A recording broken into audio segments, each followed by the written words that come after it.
Nací en 1989. Soy parte de una generación que vivió toda su vida en democracia. Los violentos años 70 no llegaron a mí más que como un ejercicio de memoria histórica que se convirtió en política estatal justo cuando entré en el colegio secundario. En la práctica, esta política funcionó como un proceso de destrucción de la verdad histórica con fines partidarios, ideológicos y económicos. Lejos de conocer lo que verdaderamente ocurrió en la década del 70, los alumnos del siglo XXI fuimos adoctrinados en un relato historietístico, maniqueo y reduccionista. Si la teoría de los dos demonios ya era en sí misma reduccionista, dado que le salvaba el pellejo a la casta política, responsable primero de impulsar el terrorismo y después de promover la represión ilegal, la primera década del siglo XXI conoció la teoría del demonio único. La teoría del demonio único dice más o menos así: el horror de la década del 70 empieza un 24 de marzo de 1976, día en que las Fuerzas Armadas encabezan un golpe de Estado, poniendo en marcha un plan de aniquilamiento de jóvenes idealistas que luchaban por un mundo mejor, dejando como saldo 30.000 desaparecidos. Esta era toda la historia que nos contaban en el colegio. Pero a mí algo no me cerraba. Me parecía que al relato le faltaban partes. Me parecía que la historia que me estaban vendiendo estaba sesgada e incompleta. Por eso, a mis 15 años, decidí empezar a investigar por mi propia cuenta. Accedí a numerosa bibliografía, recorrí hemerotecas y me entrevisté con protagonistas de la época, y así pude conocer mejor nuestro pasado. Mientras hacía esto, era notorio en el colegio que a la mayoría de mis profesores no les agradaba que un simple alumno pusiera en crisis la teoría del demonio único que ellos tanto se esforzaban por instalar. Recuerdo la incomodidad en sus rostros cuando les hacía preguntas que no podían o no querían responder. En una ocasión rompieron carteles de las víctimas del terrorismo que yo había llevado para que el resto de los alumnos no conocieran nada sobre estas víctimas. En otra ocasión llegaron a sugerirme que si no aguantaba el adoctrinamiento, me cambiara de colegio. Todo esto aumentaba en mí la pasión por la verdad histórica. Desde entonces entendí que la historia no es solo aquello que nos cuentan, sino sobre todo lo que nos atrevemos a descubrir. En realidad, el horror de los años 70 fue parte del contexto de la Guerra Fría, en el que los Estados Unidos y la Unión Soviética, las dos superpotencias de la época, se enfrentaron de forma indirecta a través de sus respectivas áreas de influencia. Nuestra América Latina, en particular, fue el escenario de conflictos armados internos entre organizaciones terroristas y guerrilleras que respondían a los ideales del socialismo, por un lado, y por otro lado, las Fuerzas Armadas de los respectivos países que protagonizaron golpes de Estado en toda la región. Ya desde la década de 1960, las organizaciones terroristas de izquierdas afloraron en toda la región, auspiciadas en la mayoría de los casos por la Cuba del tirano Fidel Castro. Así, en Chile operó el MIR, en Uruguay los Tupamaros, en Bolivia el ELN, en Paraguay el Movimiento 14 de Mayo, en Colombia las FARC, el ELN y el M-19, en Brasil la Acción Libertadora Nacional, en Venezuela las Fuerzas Armadas de Liberación Nacional, en Guatemala las Fuerzas Armadas Rebeldes y el Ejército Guerrillero de los Pobres, en El Salvador las Fuerzas Populares de Liberación y el Frente Farabundo Martí, en Nicaragua el Frente Sandinista, en Costa Rica el Movimiento Revolucionario del Pueblo, en Perú poco más tarde Sendero Luminoso y así sucesivamente.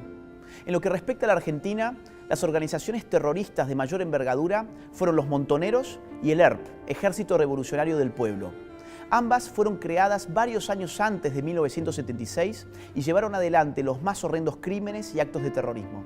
En la sentencia del juicio de las juntas militares de 1985, se computó que las organizaciones terroristas cometieron entre 1969 y 1979 un total de 5.215 atentados explosivos, 1.052 atentados incendiarios, 1.748 secuestros, 1.501 asesinatos, 45 copamientos de unidades militares y policiales, 2.402 robos de armamentos, entre otros miles de atentados de naturaleza guerrillera y terrorista.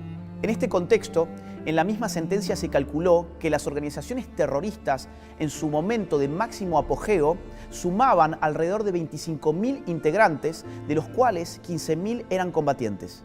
Más aún, dicho fallo judicial sostuvo que las organizaciones terroristas cito, multiplicaron su accionar y produjeron, en el lapso posterior a la instauración del gobierno constitucional de 1973, la mayor parte de los hechos delictivos registrados estadísticamente para todo el periodo analizado.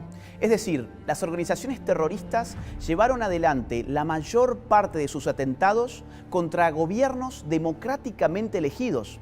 Lo que pretendían era perpetrar su propio golpe de Estado para instalar en la Argentina un sistema de corte socialista a la fuerza asimilable a la Cuba castrista. Este ataque fue direccionado desde el extranjero.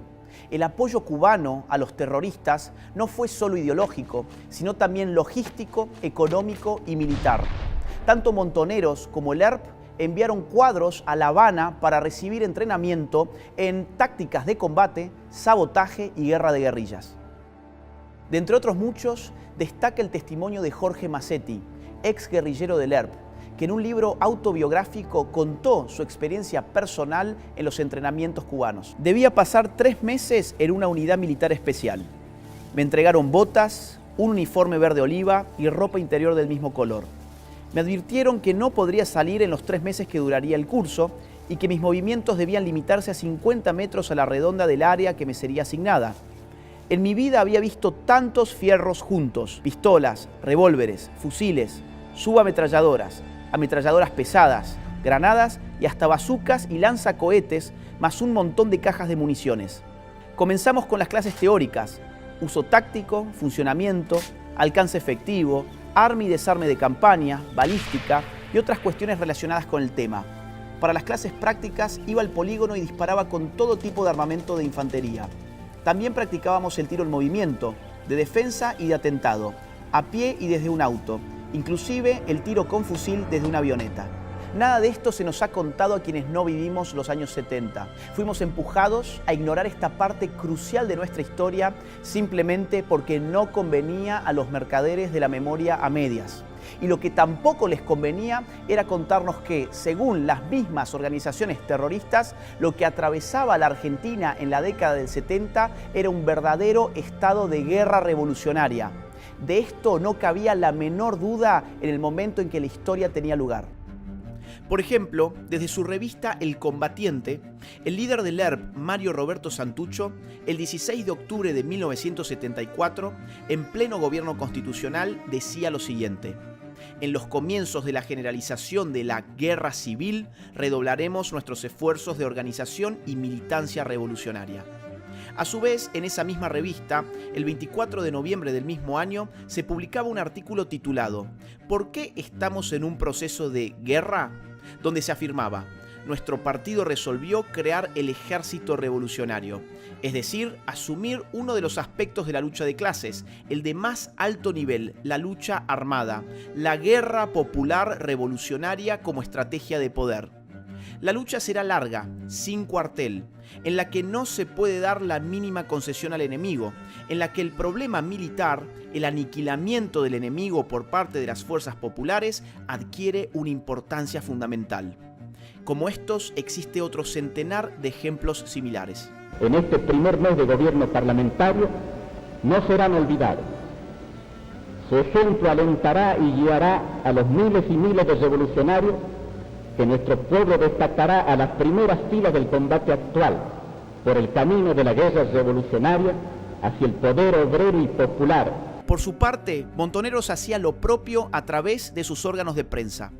En septiembre de 1975, bajo un gobierno democráticamente elegido, la revista Evita Montonera afirmaba: esta guerra, como toda guerra, se rige por un principio básico y elemental: proteger las propias fuerzas y aniquilar las del enemigo.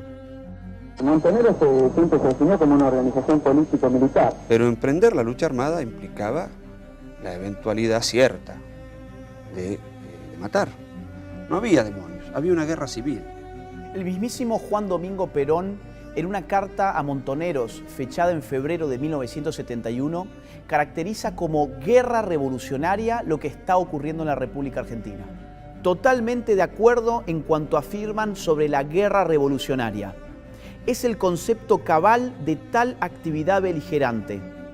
Han de comprender los que realizan la guerra revolucionaria que en esa guerra todo es lícito si la finalidad es conveniente. Ya en 1974, a través de otra carta, esta vez dirigida a los militares del Regimiento de Azul, que había sido atacado por los terroristas, Perón calificó a estos últimos como psicópatas, a los que hay que exterminar uno a uno para el bien de la República. Por cadena nacional, Perón habló a todos los argentinos y dijo que había que aniquilar cuanto antes este terrorismo criminal. El lenguaje bélico es patente. Mientras los hechos se desarrollaban, los protagonistas hablaban y actuaban sabiéndose parte de una guerra revolucionaria. Por eso, tras el retorno de la democracia, incluso en la sentencia del juicio a las juntas militares de 1985, se reconoció lo siguiente. En consideración a los múltiples antecedentes acopiados en este proceso y a las características que asumió el fenómeno terrorista en la República Argentina, cabe concluir que dentro de los criterios clasificatorios que se vienen de expresar, este se correspondió con el concepto de guerra revolucionaria. Sin embargo, los promotores de la teoría del demonio único han negado la existencia de una guerra en la Argentina de los 70. Para ello, han acusado a quienes describen como un conflicto bélico lo ocurrido en aquel periodo de intentar justificar los horrores cometidos por las Fuerzas Armadas. No obstante, la realidad es exactamente la opuesta.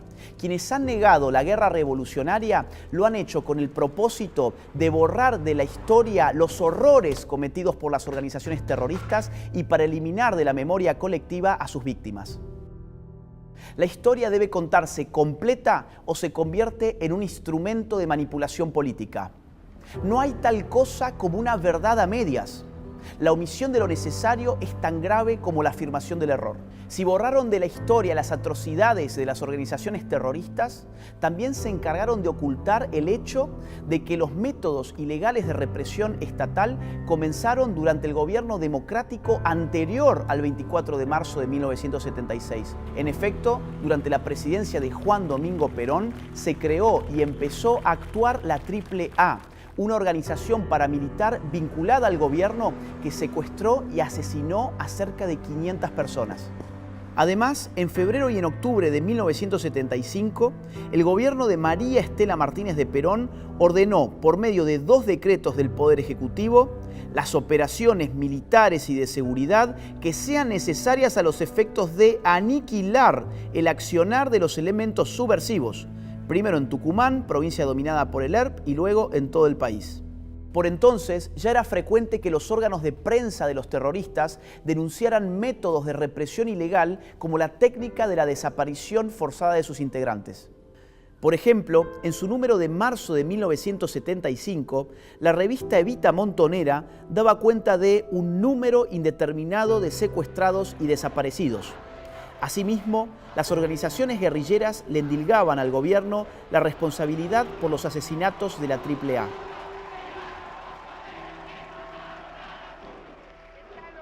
Hay que recordar que la CONADEP, la Comisión Nacional creada tras el retorno de la democracia para investigar la represión ilegal del Estado, contabilizó en su libro Nunca Más varios cientos de desaparecidos en los meses previos al 24 de marzo de 1976. Esto llevó a sus autores a concluir que la técnica de la desaparición forzada de personas se diseñó y se implementó con anterioridad a esa fecha y que tras el golpe de Estado su implementación se intensificó.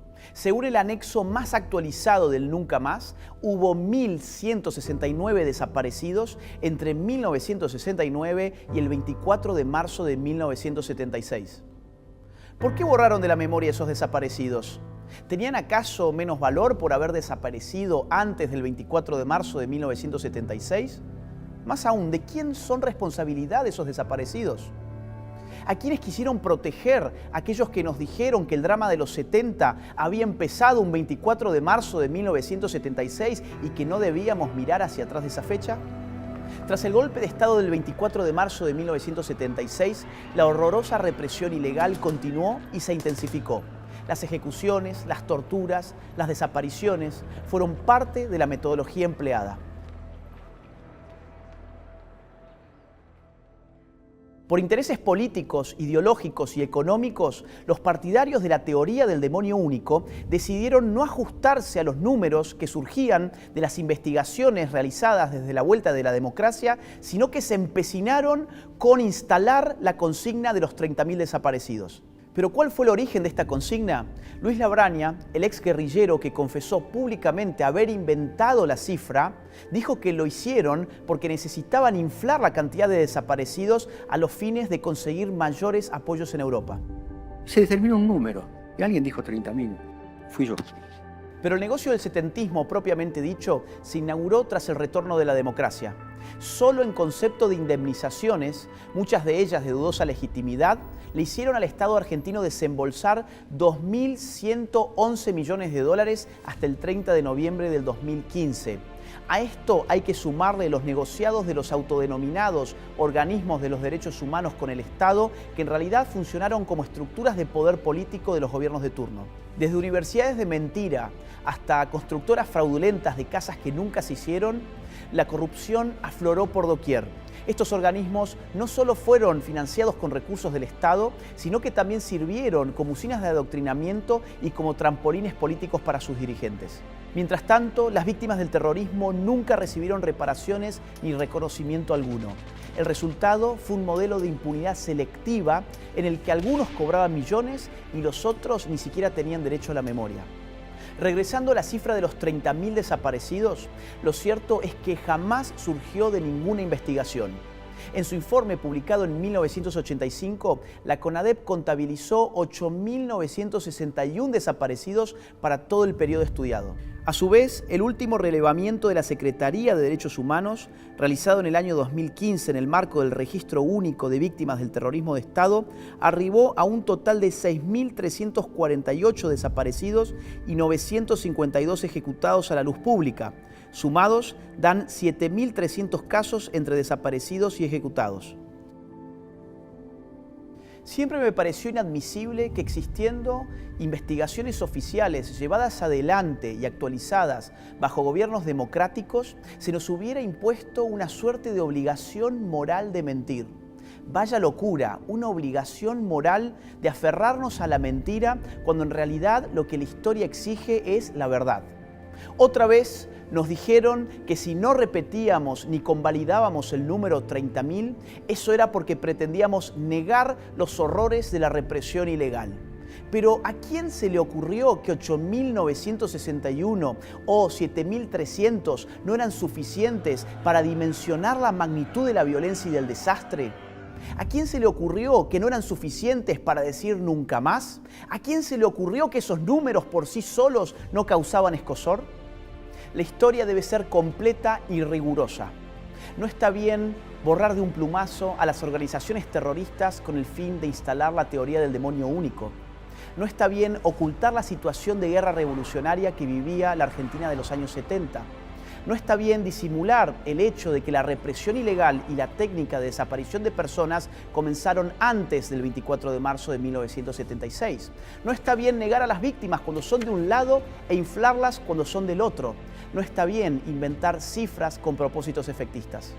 Las generaciones que no vivimos los años 70 queremos conocer la historia de manera completa, integral, respetuosa, sin revanchismos, sin anteojeras ideológicas y sin conveniencias políticas y económicas que la ensucien y la distorsionen.